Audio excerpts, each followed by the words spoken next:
Merci de votre fidélité à ce magazine Entretien. Aujourd'hui, nous sommes chez Gradeco. Parler un peu du bilan de ce qu'a été l'année passée, mais aussi découvrir les perspectives pour cette nouvelle année. Bonjour, Monsieur Mouteb. Bonjour, Madame Astrid. Bonne année, Madame. L'année vient de s'achever, nous sommes en janvier. Un petit bilan de ce qu'a été l'année passée. Là, je vois Gradeco sur le plan général. Merci beaucoup. J'ai béni d'abord notre Dieu qui nous a tenus à vie. Il nous a protégés durant l'année passée. Il a protégé ma famille biologique ainsi que ma famille professionnelle. Par rapport à l'année, je vais dire que c'était une très bonne année. Une année dans laquelle j'ai fait beaucoup de découvertes. Une année dans laquelle j'ai été grandement béni. Une année dans laquelle j'ai découvert beaucoup d'autres bonnes personnes. Je dirais que c'est vraiment une très bonne année pour nous. Là, vous avez parlé sur le plan général de ce qu'a été l'année passée, les plus grandes réalisations. Ouf, pour cette année, pour l'année passée, dirais-je, c'est vrai par rapport à nos ambitions. C'est l'année où on a fait quand même une croissance, d'abord au point de vue professionnel. Donc, on a développé d'autres nouvelles techniques d'impression, nouvelles techniques de travail. L'année qui vient de s'achever, nous avions réussi chez nous au moins 5 ingénieurs venant de l'étranger. On a réussi un qui est venu de Dubaï, non, 2 qui sont venus de Dubaï. On a reçu un qui est venu de Pakistan. On a reçu un Français, Philippe. Enfin, je peux dire que depuis que Gradeco est là, c'était la toute première fois que nous ayons un formateur qui parle français. Parce que la plupart des temps, ce sont des anglophones, parce que vous savez, la technologie est beaucoup plus penchée dans l'anglophone. Et cette année, on a été vraiment avec un grand. Je peux dire, c'est quelqu'un qui représente une marque pour toute l'Afrique. Et le recevoir chez nous, ça a été un grand honneur. Donc, il a permis à nos employés d'apprendre encore beaucoup plus d'avantages. Avec même les mêmes équipements que nous avons, il nous a permis à découvrir beaucoup d'autres techniques, beaucoup d'autres paramètres. Et les mêmes équipements à sortir encore d'autres qualités qu'on ne pouvait même pas imaginer. Donc c'est vraiment génial. Donc l'année a été vraiment une année qu'on a beaucoup appris. Pour moi, c'était une école. Nous pensons que cette année sera meilleure que l'année passée. Nous savons que dans tout ce que nous faisons, il y a les temps forts, mais aussi les points faibles. Qu'est-ce qui n'a pas marché l'année passée à Gradeco? C'est vrai, comme je vous ai dit, avec l'apport de plusieurs techniciens, ça nous a permis d'abord de constater que c'est vrai, on avait beaucoup d'équipements qu'on utilisait presque 60%, les autres 40%. Peut-être que cela pouvait être négatif. Et après plusieurs formations, on a découvert, même avec le même des équipements, on pouvait faire plus. Et ça, c'est une innovation. Donc cette année-ci, ce que j'ai appris qu'avec seulement ce que nous avons, nous pouvons encore faire plus. Et maximiser alors. Merci beaucoup de me prêter les mots. En parlant de la formation, à quelle fréquence organisez-vous les formations pour vos employés? Question de se mettre à niveau parce que c'est chaque jour, il y a des innovations. Déjà, notre entreprise est à caractère technique. Et vous êtes d'accord avec moi que nous sommes dans l'imprimerie et il n'y a pas de centre de formation ou il n'y a pas des instituts supérieurs qui forment en imprimerie. C'est vrai, nous avons les beaux-arts où il y a un département de communication visuelle qui, par rapport à l'évolution qui est très en retard, Alors, du coup, la formation devient quelque chose du luxe, devient de l'or. Chez nous, nous avons plusieurs départements. Nous avons dans la production, bien sûr, nous avons la broderie, nous avons la coupe et couture, donc c'est dans les départements de finissage. Nous avons le département numérique, où il y a le machine qui imprime les bâches, les vinyles, et tout ce que vous voyez ici. Et puis nous avons le département sérigraphique, ce que moi j'appelle les bricots. C'est vrai, moi j'ai une passion de la sérigraphie parce que j'aime bricoler, j'aime innover, j'aime prendre par exemple quelque chose et le transformer en autre chose, vous voyez. Alors, dans chacun de nos départements, nous faisons tout pour que nous puissions amener un formateur afin d'aider à mettre à jour nos employés. Comme cette année, j'ai béni Dieu parce que tout ce qu'on avait planifié, tous les formateurs qui devaient venir sont venus. C'est comme ça que je vous ai parlé de Philippe qui a formé dans la sublimation et dans le numérique. Cette année, on a accueilli un nouveau matériel, une nouvelle machine. Je dirais que c'est la toute dernière technologie des techniques d'impression des t-shirts. C'est comme ça que vous allez découvrir dans notre showroom.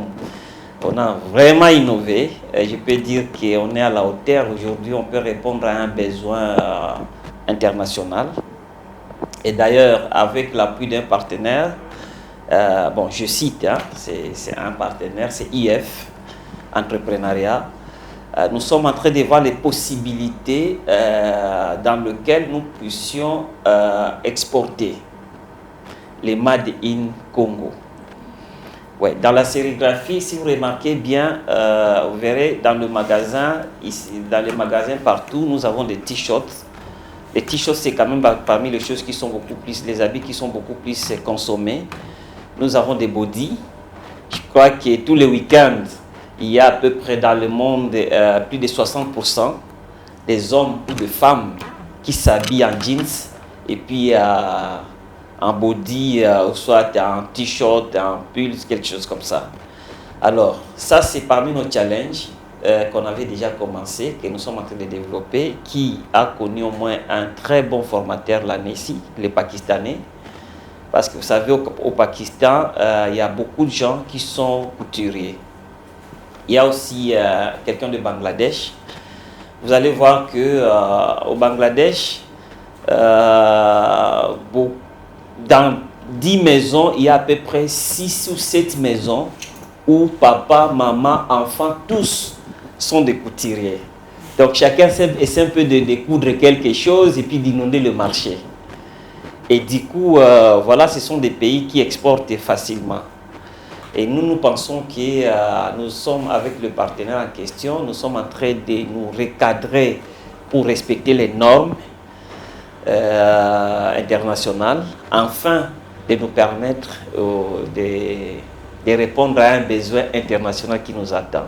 Question de curiosité, vous avez parlé de nouvelles machines pour l'impression des polos et qui va faire en sorte que vous puissiez faire mieux que ce que vous faisiez avant. Cela ne va pas influencer par rapport aux coûts parce que généralement, quand on acquiert de nouveaux matériels, on se dit, puisqu'on fait mieux que les autres, le coût change aussi un tout petit peu.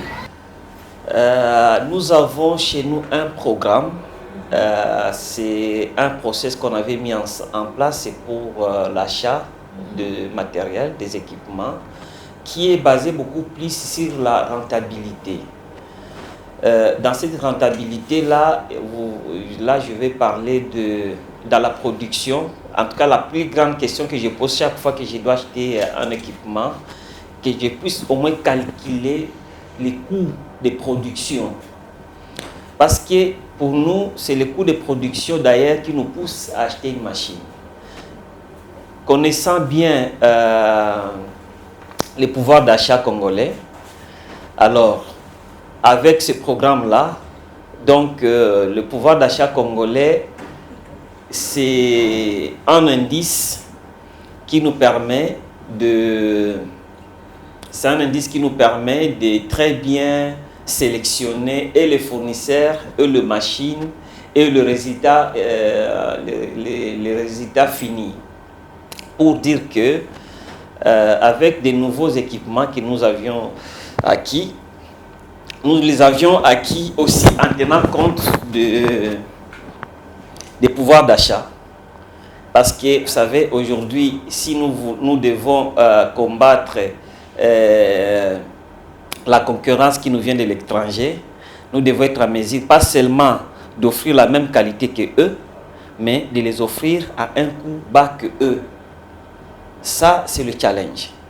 C'est ainsi que je vous dis aujourd'hui avec les nouveaux équipements, par exemple, nous sommes aujourd'hui à mesure de fabriquer les varaises pour une équipe. Vous voyez? Et c'est vrai, si j'ai une bonne mémoire, je ne sais pas s'il y a quelqu'un qui le fait déjà à Kinshasa. Grâce aux nouveaux équipements que nous avions acquis. Nous sommes à mesure aujourd'hui de prendre un tissu, de l'imprimer, un tissu blanc, de l'imprimer, donc de les personnaliser, de les coudre et jusqu'à amener ce tissu-là à un produit fini qui peut être exposé dans une boutique. Et ça, grâce pas seulement aux nouveaux équipements, mais aussi aux formations. Parce que avoir beaucoup de machines, ça ne suffit pas. Il faut avoir aussi une connaissance adéquate pour bien et très bien rentabiliser le machine. Ok. Là, si je comprends bien, la découverte que vous avez faite par rapport au salon vous a permis de remarquer qu'avec ce que vous avez, vous pouvez faire mieux. Mais aussi, à part cela, les machines que vous avez pu acquérir vous aidera à faire mieux que ce que vous avez l'habitude de faire avant. Ça me pousse à vous poser la question de savoir les ambitions, en fait, comme c'est une nouvelle année. Qu'est-ce que vous pensez faire pour rendre service ou répondre aux besoins des publics, vos clients qui viennent de temps en temps imprimer ou demander un service chez vous? Oui, c'est vrai que nous sommes dans une année électorale où naturellement il y a et il y aura besoin en imprimerie, des impressions.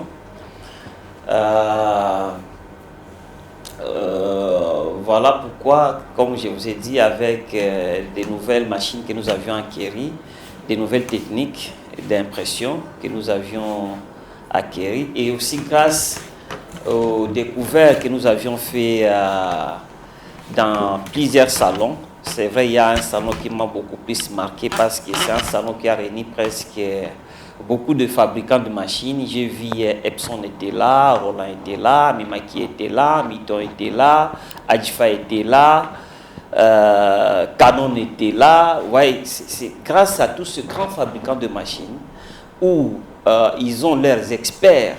Vous savez, un expert, quand il vous explique quelque chose, il prend tout son temps.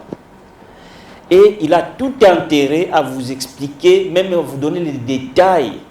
Les détails où vous posez les questions, mais j'ai déjà fait 5-6 ans avec cette machine, mais ce qu'il me dit, je ne pouvais jamais imaginer que je pouvais réaliser cela avec cette machine ici.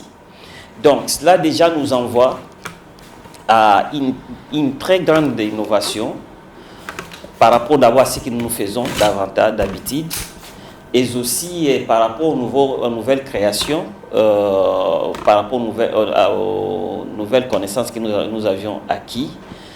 Cette année, nous allons innover dans le t-shirt, comme je vous ai dit. Nous sommes en train de mettre en place le département pour les habits de sport. Les habits de sport, ça veut dire qu'il y a le varèse, il y a les t-shirts, il y a les culottes, il y a les survêtements et tout ça. L'idée, c'est être en mesure de les produire ici à Kinshasa. Et nous pensons que nous pouvons répondre déjà à ce besoin-là parce que nous avons des équipements professionnels capables aussi à y répondre. Dans les innovations, nous sommes en train de vouloir attaquer un autre type de consommateurs. Donc, nous sommes en train d'innover notre cible des consommateurs. C'est vrai, je ne vais pas vous donner ces cibles aujourd'hui, mais comprenez que ceux qui nous suivent doivent comprendre que une société se base aussi par rapport à le cible des consommateurs. Parce que quand vous ouvrez une société, vous devez savoir qui sont mes consommateurs. Pourquoi ils doivent venir chez moi. Quand ils arrivent, qu'est-ce qu'ils doivent trouver chez moi. Comment faire pour que je puisse le fidéliser. Comment faire pour que je puisse enlever mes concurrents dans leur tête et rester que moi. Donc c'est une année qui s'annonce tellement bien et c'est une année que nous pensons passer à la vitesse supérieure. Donc dans cette vitesse-là, madame, je vous épargne des détails, mais je crois que nous avons frappé très fort cette année-ci. Vous parlez plus de Kinshasa, mais je pense que d'autres provinces aussi ont besoin de Gradeco. N'avez-vous jamais envisagé d'ouvrir des extensions en province pour répondre aussi aux besoins comme on répond ici à Kinshasa? Si j'ai une bonne tête, Kinshasa seulement a à peu près 18 millions d'habitants. 18 millions d'habitants, il faut prendre à peu près 4 à 5 provinces ensemble. Alors que jusqu'ici, Gradeco n'est pas en mesure de répondre à 1% de cette demande-là de consommation. Alors, nous pensons que nous sommes encore très utiles ici à Kinshasa et nous avons un grand challenge. C'est ainsi que Gradeco a pensé à mettre en place un programme de franchise. Dans notre programme de franchise, nous permettons à chacun, à n'importe qui aimerait emboîter les pas dans notre secteur, il peut ouvrir son propre Gradeco dans sa province, là où il est. Parce que nous avons ici chez nous un terme qui dit nous devons créer nos concurrents. Il n'y a que comme ça qui va nous pousser à... vous avez voulu que je vous dise que les échecs ou là où ça n'a pas marché, que ça puisse être quelque chose qui nous pousse à travailler dur ou bien à s'améliorer. Par contre, pour Gradeco, c'est les concurrents que nous créons qui nous poussent à travailler dur. Parce que chaque jour, nous devons au moins leur montrer, écoutez, nous sommes toujours là et meilleurs que vous. À chaque fois, ils se battent pour nous atteindre. Nous aussi, nous nous battons pour atteindre un niveau encore plus supérieur. Voilà, donc avec un programme de franchise, dans le franchise, on vend le modèle Gradeco. Et à part les modèles franchise, nous avons Gradeco Equipment, ce qu'on a mis là-bas, le GDC Equipment. La mission de GDC Equipment, c'est de permettre à tout celui qui veut se lancer dans l'imprimerie, qui puisse gagner du temps, qui puisse avoir accès à un matériel de qualité, efficace, basant sur notre expérience de plus de 12 ans dans le même domaine, avoir une formation de grande facture, parce que nous avons des personnels qui sont formés par plusieurs personnels et par plusieurs formateurs. Nous avons au moins des gens qui sont certifiés chez nous. Et imagine que être formé par quelqu'un qui est certifié, automatiquement, il peut prendre un enfant de deuxième année primaire et l'amener au niveau de licence. Parce que voilà, la matière que vous pouvez aller chercher pour 2 ans, nous pouvons vous donner ça dans 1 mois, un concentré. Avec Gradeco Equipment, nous pensons que les provinces, et d'ailleurs aujourd'hui, je viens d'être à Kisangani, où il y a un partenaire avec qui on a ouvert l'imprimerie. Il y a notre directeur technique qui vient d'être à Bazouele, je crois c'est à Iziro, là où est né Anouarit. Oui, à Iziro, non? Voilà, nous avons installé une imprimerie là-bas avec un partenaire qui a acquis des matériels chez nous. En Mbuji-Mayi, il y a Just Print, je suis fier de le dire, c'est une initiative de l'Église catholique qui aide quand même très bien la population là-bas. Et d'ailleurs, c'est la seule imprimerie qu'il y a à Mbuji-Mayi. La seule imprimerie de Kisangani, c'est une imprimerie que nous avons travaillé ici avec aussi l'Église catholique. Et donc, c'est un programme qui permet à tout celui qui veut se lancer dans notre domaine de venir, de trouver les équipements à un coût accessible, et des équipements de qualité et des formateurs et aussi un accompagnement. Nous travaillons avec beaucoup de partenaires à l'étranger qui nous permettent de garantir les machines que nous vendons ici à Kinshasa. Et je dirais que nous sommes parmi les rares qui garantissent, qui donnent des garanties sur les équipements. Quand je dis une garantie, c'est la vraie garantie, quoi. Il y a même un contrat de garantie qui est signé chez nous, qui permettent aux acquéreurs, en tout cas, de faire retour à leur investissement dans un temps record. Merci, nous avons bien compris par rapport au bilan que c'est positif par rapport à l'année passée et j'espère que l'année qui débute sera aussi bonne, peut-être mieux que ce qu'a été l'année passée. Mais un message aux partenaires, à vos clients, à vos clients, à tous ceux qui sont passés ne fût-ce qu'une fois chez vous à Gradeco. À nos clients ou à nos clients, je dirais, ou à nos invités, on les appelle ici les invités. Je dirais que voilà, nous préparons ensemble avec vous parce que c'est une année électorale. Comme les autres élections passées, nous n'avons jamais livré un de nos partenaires en retard. Cette année ici, on ne va pas le faire. Donc, on sait ce qui se fait lorsque un client est satisfait, il amène d'autres clients. C'est vrai, nous, on ne fait pas beaucoup de publicité, mais notre publicité est faite de bouche à bouche, où je remercie vraiment le partenaire Gradeco. Et nous sommes équipés à conséquence de vos demandes, donc n'hésitez pas à venir. Déjà, nous avons lancé un programme de pré-campagne où nous avons revu tous nos prix à la baisse. Nous attendons vos commandes, donc nous attendons des commandes de clients, nous sommes vraiment en attente.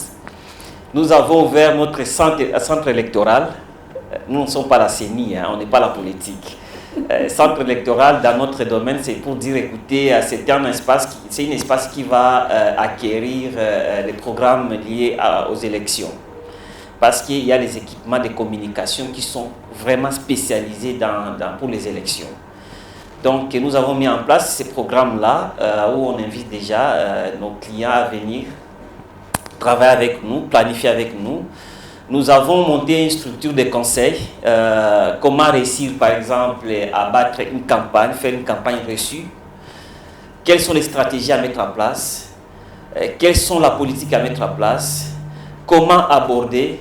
Et tout ça, quels sont les outils de communication nécessaires pour battre une campagne, une très bonne campagne.